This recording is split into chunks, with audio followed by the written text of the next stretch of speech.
Beyond Time, bab 540-541.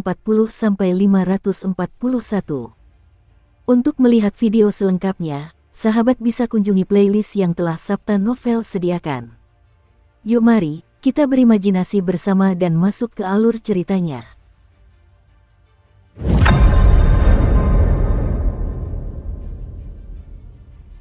Pupil mata Suking menyempit. Dia mengenali lampu ini. Itu adalah lampu sayap darah roh neraka. Dulu, ketika dia berada di wilayah Holytide dengan menyamar sebagai Netsade, dia telah memperoleh salah satu lampu ini, dan saat ini memilikinya di dalam dirinya sebagai salah satu jiwa daunnya. Namun, lampu yang dimilikinya saat ini adalah sayap kiri, yang memberikan peningkatan kecepatan. Di depannya sekarang adalah sayap kanan. Banyak pikiran berkecamuk di benaknya saat ia menatap Marquis Yao. Marquis Yao menatapnya dengan ekspresi penuh arti. Sambil tersenyum, ia mengangkat cangkirnya dan menyesap teh. Ia tidak berbicara. Suking pun tidak mengatakan apa-apa. Dia tahu bahwa di Kabupaten Penyegelan Laut, baik gubernur maupun para bangsawan istana adalah orang-orang yang rumit. Mengingat Marquis Yao adalah salah satu dari 5 orang yang dianggap paling berpengaruh di Kabupaten Penyegelan Laut, dia pun sama saja. Singkatnya, tidak sembarang orang bisa berteman dengan begitu banyak makhluk non-manusia, dan mendapatkan kepercayaan mereka. Tidak banyak pula orang yang bisa menyembunyikan kebenaran tentang diri mereka sendiri begitu lama, hanya untuk mengungkapkannya tepat pada saat yang tepat. Yang lebih mengejutkan lagi adalah, pada akhirnya, dia telah mengidentifikasi semua anggota klannya yang benar-benar lebih menyukai makhluk non-manusia daripada manusia, dan dia telah memusnahkan mereka dengan darah. Baik dari segi kemampuan berpikir maupun metodenya, Marquis Yao termasuk yang terbaik dari yang terbaik. Bukan kebetulan jika dia memberikan lampu khusus ini kepada Suking. Saat pertempuran di altar tadi, aku memperlihatkan payung lampu kehidupanku. Kurasa itu sedikit kesalahan. Tentu saja, bukan berarti dia punya banyak pilihan di saat-saat genting itu. Suking benar, Marquis Yao telah memperhatikan payung lampu kehidupannya, lalu menggunakan identitas rahasianya di antara para bangsawan, ditambah koneksi lainnya, untuk mendapatkan lampu yang cocok. Melihat ekspresi termenung Suking, Marquis Yao tersenyum. Ia hanya bisa berharap pelajaran ini akan membantu Suking untuk lebih bijaksana di masa depan, dan dengan demikian tumbuh lebih cepat, setidaknya dalam hal kemampuan berpikir. Pelajaran itu sudah cukup ditekankan, jadi Marquis Yao meletakkan cangkir tehnya. Meskipun mungkin tidak terlihat jelas bagi seseorang yang memperhatikan perang, Holytides sebenarnya menderita kerugian yang sama besarnya dengan kita. Misalnya, sebagian besar negara kecil di sekitar pohon 10 usus hancur. Dan banyak kultivator garda hitam mereka tewas. Setelah sampai pada titik ini, Marquis Yao berhenti berbicara sejenak dan menatap mata Suking. Beberapa meninggal sebelumnya. Beberapa meninggal dalam setengah bulan terakhir. Selama pemindahan istana ke Kaisaran Hefengale, banyak catatan yang hilang. Kaisar Hefengale sangat menyesalinya. Mata Suking sedikit menyipit. Suking, mengingat statusmu saat ini, kau berhak mengetahui beberapa hal. Selama bertahun-tahun, gubernur, aku, dan saudara Liang Xiu telah mengerjakan rencana rumit untuk mendapatkan kepercayaan dari Holytides. Tugasku terutama adalah berurusan dengan Kaisar Hefengale, untuk meyakinkannya agar meninggalkan Holytides dan bergabung kembali dengan umat manusia. Kata-kata Marquis Yao membuat jantung Suking berdebar kencang. Mengingat bahwa pasukan suci di front utara adalah pasukan Kaisar Hefengale dan Kaisar Munmis, hal itu menjelaskan bagaimana Marquis Yao berhasil menghindari kematian. Aku sudah mencapai sekitar 80% dari tujuanku. Jika aku punya 10 tahun lagi, aku pasti berhasil. Sayangnya, keadaan berubah. Dalam pertempuran di front utara, Kaisar Munmis adalah kekuatan yang begitu mengancam sehingga kami bahkan mencurigai dia memiliki pengkhianat manusia yang bekerja untuknya. Mata Marquis Yao menjadi dingin. Kematian saudara Hengxin dan saudara Rongyu tidak sesederhana kelihatannya. Ketika Kaisar Hefengale memegang tangannya dan membiarkanku melarikan diri, Pangeran Ketujuh tiba dan mengambil alih kendali. Mengingat dia muncul entah dari mana untuk menyelamatkanku, aku curiga dengan apa yang sedang terjadi. Tapi aku tidak punya pilihan selain mulai bekerja untuknya. Suking mengambil cangkirnya dan memandang teh yang berputar di dalamnya. Marquis Yao terus berbicara. Suking, Aku menceritakan semua ini agar kau bisa melihat gambaran yang lebih besar. Saat ini, kau lebih dari sekadar pendekar pedang. Kau memiliki status, tapi kau juga seperti bidak permainan di papan catur. Aset yang kau miliki, perlu kau gunakan. Berdasarkan apa yang kudengar, Kaisar Hefengale saat ini mewakili kaisar leluhurnya dalam negosiasi dengan Pangeran Ketujuh. Salah satu hal yang mereka tawar-menawar adalah hak wilayah. Kita akan mengambil alih beberapa wilayah kabupaten. Selain itu, kita perlu memperluas wilayah Kabupaten Sisiling. Secara lahiriah, kaum Holitides telah memutuskan hubungan mereka dengan kaum Neitsades. Tetapi mengingat berapa lama saya telah berurusan dengan mereka, dan semua yang telah saya pelajari tentang cara berpikir dan beroperasi kaum Holitides, saya rasa tidak mungkin mereka akan benar-benar mengisolasi diri dengan cara itu. Mereka pasti akan tetap memiliki beberapa hubungan rahasia dengan kaum Neitsades. Sebagai contoh, dalam rombongan negosiasi dari kerajaan Hefengale terdapat anggota bangsawan mereka, dengan kata lain, orang-orang di dua tingkat teratas hierarki kasta mereka. Dari yang saya dengar, salah satu dari mereka menerima kenaikan pangkat kasta dari seorang anak dewa Neitsade. Mata Markis Yao berbinar saat menatap Su King. Sangat jarang baginya untuk berbicara begitu terbuka dengan orang lain. Ekspresi wajah Su King tetap sama seperti biasanya. Dalam hatinya, ia berpikir bahwa setelah semua yang terjadi, ia bisa mempercayai Markis Yao. Terlebih lagi, sepertinya tidak ada alasan untuk menyembunyikan sesuatu darinya. Setelah berpikir lebih lanjut, Su King meletakkan cangkir tehnya, mengeluarkan selembar kertas giok, melepaskan sebagian aura bulan ungunya, lalu menyerahkan kertas giok itu kepada Markis Yao. Muye, Markis Yao mengambil gulungan giok itu dan mempelajarinya sebentar. Su King, meskipun aku memiliki gambaran umum tentang apa yang telah kau capai sebagai anak dewa Neitsade, jelas ada banyak detail yang tidak aku mengerti. Apakah kau pikir kau bisa mempercayai Muye ini? Aku bisa membunuhnya hanya dengan sebuah pikiran, jawab Su King pelan. Markis Yao tersenyum dan mengangguk. Selanjutnya, ia menjelaskan kepada Su King apa yang telah ia pelajari tentang cahaya dari balik langit. Seperti namanya, jenis cahaya ini berasal dari luar daratan utama para sesepuh yang terhormat. Lebih spesifiknya, ini adalah jenis pancaran cahaya misterius yang ada di kehampaan. Tidak ada yang tahu dari mana asalnya, dan sangat langka.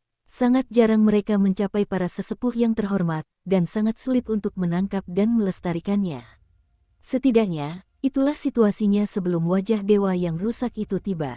Setelah wajah itu tiba, mereka praktis menghilang. Mereka memang dapat digunakan untuk mengintegrasikan lampu kehidupan, tetapi biayanya sangat besar.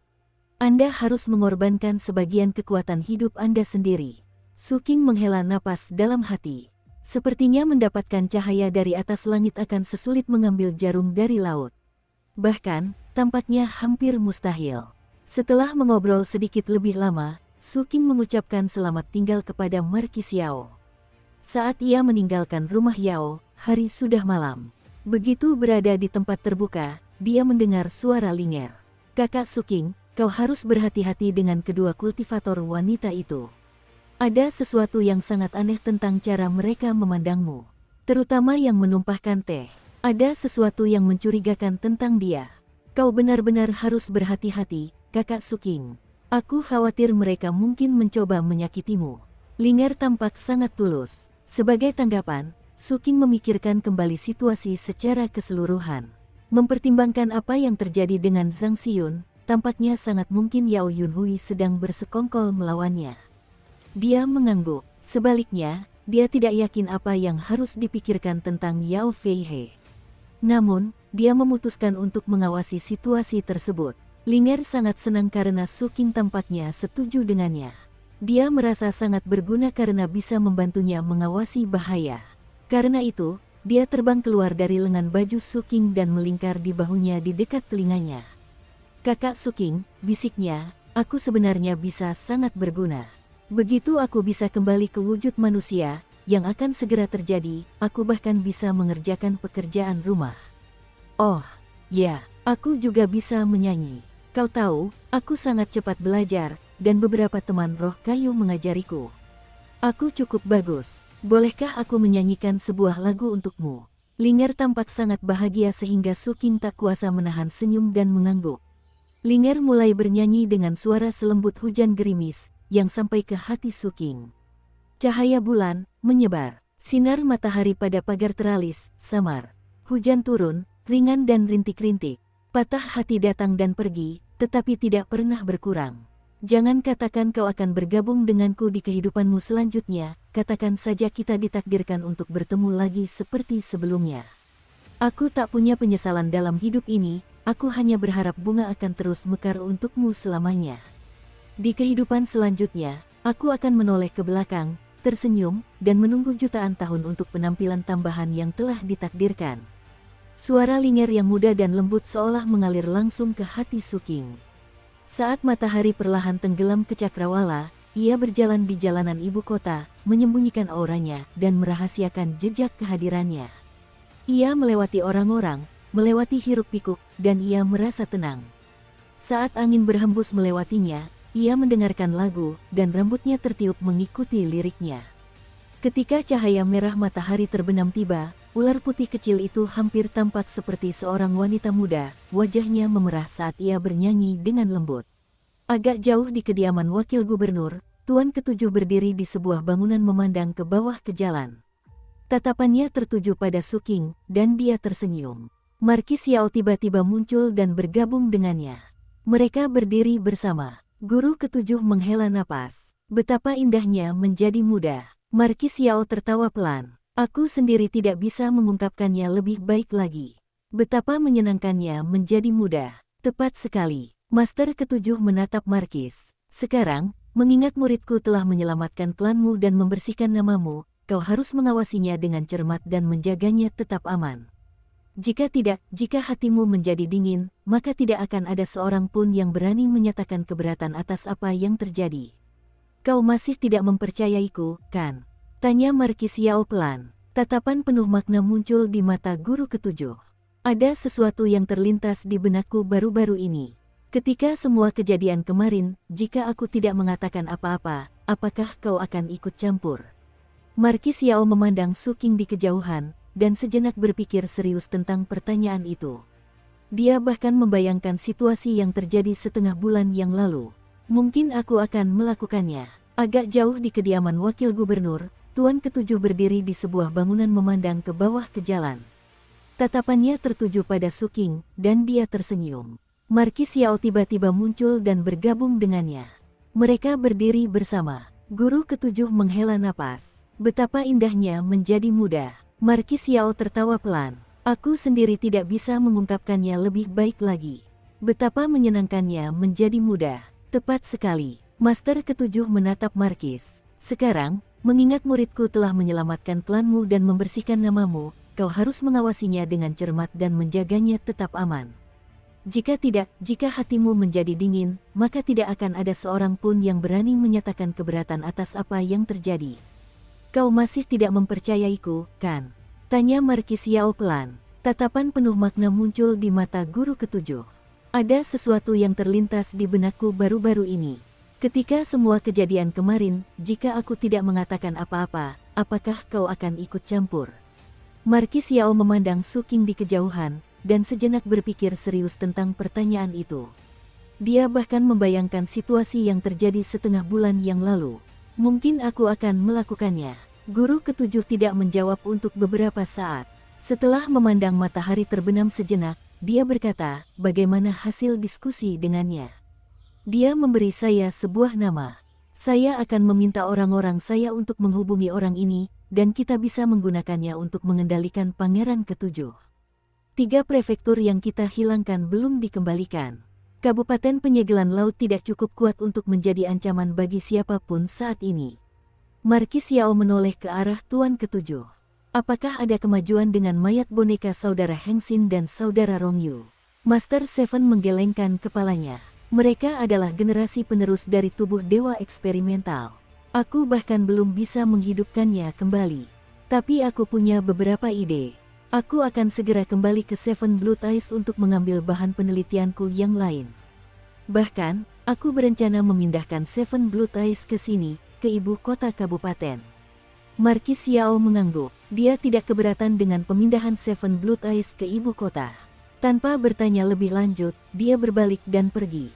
Setelah Marquis Xiao pergi, Master Ketujuh menatap tangannya. Terlihat di telapak tangannya sebuah simbol magis yang terbentuk dari vitalitas dewa. Itu adalah benda kecil unik yang telah dia teliti, dan memiliki satu tujuan. Ia mendeteksi kebohongan. Secara umum, para dewa seharusnya maha tahu dan maha kuasa. Meskipun itu hanya benar secara relatif, artinya para dewa jauh lebih mudah membedakan antara yang benar dan yang tidak benar. Saat Master Seven melihat simbol itu berkedip. Dia mengangguk. Dia benar-benar tulus, tetapi pada saat yang sama, tidak sepenuhnya jujur. Yah, hati orang bisa berubah. Karena si Siling County seharusnya milik Fort Ship, maka itu akan menjadi miliknya. Mata guru ketujuh berbinar saat dia berpikir sejenak, lalu mengeluarkan selembar kertas giok untuk mengirim pesan suara kepada Su King. Saudara keempat, 3 hari lagi aku akan meninggalkan ibu kota kabupaten. Aku akan melakukan perjalanan kembali ke Seven Blood Eyes. Sudah lama kau tidak kembali. Mau ikut? Saat para kultivator dari ibu kota kabupaten memandang dengan ekspresi aneh, kakak ketiga bergegas keluar dari kerumunan, melompat ke atas kapal perang besar, dan bersujud di depan guru ketujuh. Guru, sudah bertahun-tahun sejak Anda mengatakan bahwa akan sulit bagi saya untuk mengatasi tantangan nafsu. Karena itu, saya mengikat rambut saya dengan topi yang bertuliskan, terlarang. Mulai hari ini, hati saya telah sepenuhnya dinilai. Saya telah mengatasi tantangan cinta. Karena itu, saya dengan sungguh-sungguh memohon agar Anda mengizinkan saya kembali ke bimbingan Anda. Dukung terus channel YouTube Sabta Novel. Suara kakak ketiga terdengar lembut dan pendiam. Setelah selesai berbicara, ia tersenyum ke arah Su King. Meskipun begitu, sikapnya saat ini, termasuk senyumnya yang agak dipaksakan, membuatnya tampak jauh kurang mengesankan dibandingkan sebelumnya. Sementara itu, 8 murid perempuan dari perkumpulan arbiter tertinggi abadi menggendong anak-anak mereka sambil mengikuti kakak ketiga. Namun, ketika mereka menyadari tatapan tajam para pendekar pedang, mereka berhenti sebelum menaiki kapal perang besar itu. 8. Hanya itu, kata guru ketujuh dengan tenang.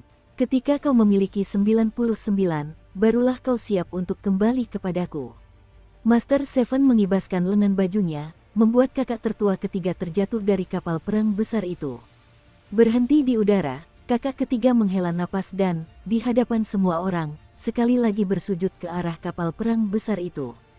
Kemudian, Master ketujuh mengundang Tetua Agung Pengadilan Pendekar Pedang, ditambah para patriark dari Gereja Keberangkatan dan Masyarakat Abadi Arbiter Tertinggi, untuk bergabung dengannya di struktur atas kapal perang besar itu.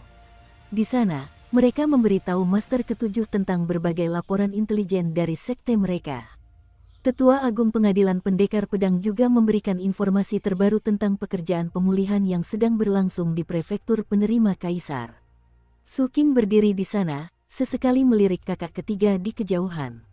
Kakak ketiga tetap bersujud, begitu pula dengan rekan-rekan Taoisnya.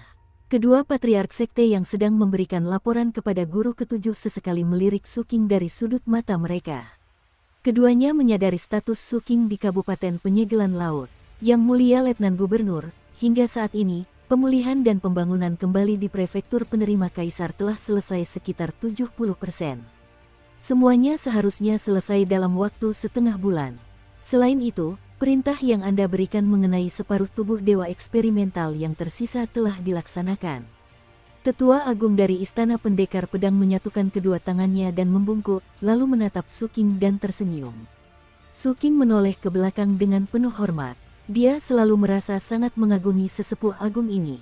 Setelah percakapan singkat lainnya dengan Master Seven, sesepuh agung dari Sword Sage Court dan patriark dari Gereja Keberangkatan dengan hormat pergi.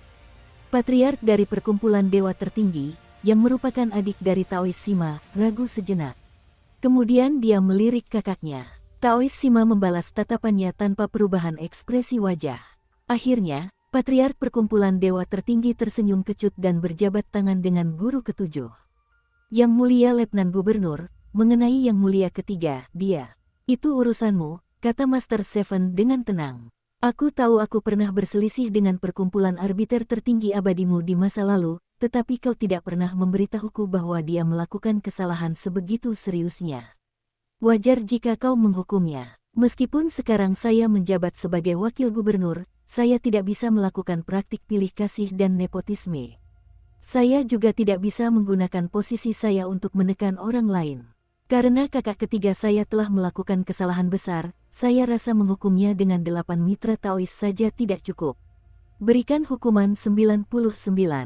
Itu seharusnya memberinya pelajaran. Sang patriark tertawa getir dalam hatinya. Ia tahu bahwa tindakannya sebelumnya telah membangkitkan ketidakpuasan Tuan Ketujuh. Itulah sebabnya ia tidak punya pilihan selain membawa Yang Mulia Ketiga. Lagi pula, Tuan Yang Mulia Ketiga sekarang adalah wakil gubernur. Jika masyarakat abadi arbiter tertinggi terlalu keras kepala, mereka akan menghadapi bencana. Yang bisa ia lakukan hanyalah memberi Yang Mulia Ketiga ramuan pemulihan sebanyak mungkin. Namun, itu tidak banyak membantu mengingat Yang Mulia Ketiga hampir kehabisan tenaga. Sekarang, yang bisa ia lakukan hanyalah menggertakkan gigi dan terus mencoba. Yang Mulia Letnan Gubernur, perkumpulan arbiter tertinggi abadi kita tidak memiliki cukup putri suci untuk. Itu masalahmu. Ingat, hukuman untuk saudari ketiga hanya dapat ditangani oleh putri-putri suci dengan kedudukan dan garis keturunan yang tepat. Sekarang, pergilah. Wajah Master Seven tetap tanpa ekspresi sama sekali. Sang patriark tampak masih ingin berbicara, tetapi tatapan Master Ketujuh sangat dingin, sehingga ia hanya menghela napas dalam hati dengan penyesalan. Ia hampir tidak percaya ini terjadi. Bagaimana mungkin ia bisa menduga bahwa, seolah-olah dalam semalam, pemimpin sekte kecil yang tidak pernah ia pedulikan tiba-tiba menjadi wakil gubernur. Terlebih lagi, ia telah menyembunyikan tingkat kultivasinya begitu dalam sehingga tidak ada yang tahu seberapa kuat dia sebenarnya. Sang patriark tahu ia harus menemukan cara untuk menyelesaikan situasi ini, jika tidak, masa depan masyarakat abadi arbiter tertinggi di Kabupaten Penyegelan Laut akan tidak pasti. Sang patriark merasa lebih cemas dari sebelumnya, tetapi ia tidak punya pilihan selain pergi. Saat ia lewat, kakak Taoisnya, Sima, berkata, jangan menginginkan apa yang menjadi milik orang lain. Bayarlah apa yang perlu dibayar. Sang patriark tampak jauh lebih tua saat meninggalkan kapal perang itu. Di balkon di bagian atas kapal perang besar itu, Master Seven berdiri, tidak mengucapkan sepatah kata pun saat mereka terbang ke arah koalisi 8 sekte. Setelah cukup waktu berlalu hingga sebatang dupa terbakar, Su King dengan ragu-ragu berkata, Guru, tentang kakak ketiga. Lupakan saja dia, kata guru ketujuh sambil mendengus dingin. Sip ketiga selalu menjadi pemikir yang sangat mendalam. Namun, yang dia pedulikan hanyalah keuntungan. Dia sangat sabar, tetapi pada saat yang sama, tidak dapat diprediksi. Menurutmu mengapa dia pergi dan memprovokasi para putri suci dari masyarakat abadi penentu tertinggi? Menurutmu mengapa dia membuat seolah-olah dia melarikan diri dari pernikahan? Dia jelas tahu bahwa masyarakat abadi penentu tertinggi menyadari identitas aslinya, dan bahwa mereka akan melacak dan menangkapnya. Dia melakukan semuanya secara khusus agar perkumpulan arbiter tertinggi abadi menangkapnya dengan cara yang dia inginkan. Meskipun Su King yang berbicara, guru ketujuh jelas juga berbicara kepada Taois Sima. Taois Sima tidak mengatakan apapun. Su King berdiri di sana sambil berpikir. Kata-kata gurunya telah menyentuh beberapa informasi yang sangat penting. Dan itu adalah identitas asli kakak ketiga. Melihat Su King kebingungan, guru ketujuh melanjutkan pembicaraannya. Prefektur penerima kaisar tidak pernah begitu istimewa sampai 10.000 tahun yang lalu ketika kaisar hantu wafat dan bermeditasi di sini. Saat tubuhnya memberi nutrisi pada tanah prefektur ini, 3 jiwa spiritual menjadi 3 roh, dan 7 jiwa fisik menjadi 7 iblis. Darah kaisar hantu memberi makan semua makhluk hidup, dan ajaran serta doktrin intinya memungkinkan banyak sekte untuk bangkit dan menjadi terkenal. Itulah mengapa prefektur penerima kaisar berubah. Perkumpulan arbiter tertinggi abadi memiliki lebih banyak ajaran dan doktrin inti daripada siapapun, terutama di ranah kehendak. Mereka, yang dulunya merupakan sekte kecil, akhirnya menjadi organisasi nomor 1 di prefektur penerima kaisar. Alasannya adalah pada tahun Kaisar Hantu meninggal dan bermeditasi, seorang anak lahir di perkumpulan abadi penentu tertinggi. Ia lahir dari konvergensi darah Kaisar Hantu, dan ia memimpin perkumpulan abadi penentu tertinggi dalam kebangkitan mereka menuju kejayaan. Meskipun akhirnya ia meninggalkan anak-anak. Anggota garis keturunan itu dianggap sebagai keturunan langsung Kaisar Hantu, dan setiap generasi menjabat sebagai pemimpin di masyarakat abadi arbiter tertinggi. Namun, seiring waktu, garis keturunan itu menjadi encer, dan akhirnya, orang-orang itu kehilangan posisi terkemuka mereka. Meskipun demikian, anggota dengan darah yang kuat kadang-kadang muncul. Kakak ketiga Anda adalah salah satu orang tersebut. Dia memiliki darah Kaisar Hantu terkuat di generasi ini. 30 tahun yang lalu, ketika kakak ketiga lahir dan mereka menyadari betapa kuat darahnya, perkumpulan arbiter tertinggi abadi mencoba memurnikannya menjadi harta karun. Saat itu ia masih remaja. Sekutunya berhasil menyelundupkannya keluar, dan kemudian, ia menjadi muridku. Meskipun begitu, dia selalu memiliki keinginan untuk membalas dendam atas apa yang telah terjadi. Dan dengan demikian, berkat perencanaan dan persiapannya yang cermat, dia berhasil kembali ke masyarakat abadi arbiter tertinggi. Dia tidak takut mati. Anda lihat, dia mungkin tampak seperti manusia, tetapi sebenarnya, dia sama sekali bukan manusia. Dan dia memiliki kemampuan garis keturunan bawaan yang, setelah kematian, memungkinkannya untuk bangkit kembali dalam diri keturunan manapun yang dia pilih. Meskipun begitu, sulit baginya untuk sadar kembali ketika itu terjadi. Itulah mengapa dia menghabiskan bertahun-tahun hidup bejat di Laut Terlarang. Pada titik ini, saya ragu bahkan dia sendiri tahu berapa banyak keturunannya. Alasannya adalah untuk memberi semua leluhurnya kesempatan untuk bangkit kembali, semua itu bertujuan untuk menghancurkan masyarakat abadi penentu tertinggi. Dia kemungkinan akan mengalami kebangkitan leluhur suatu saat nanti, itulah sebabnya dia memiliki karakter terlarang di topinya.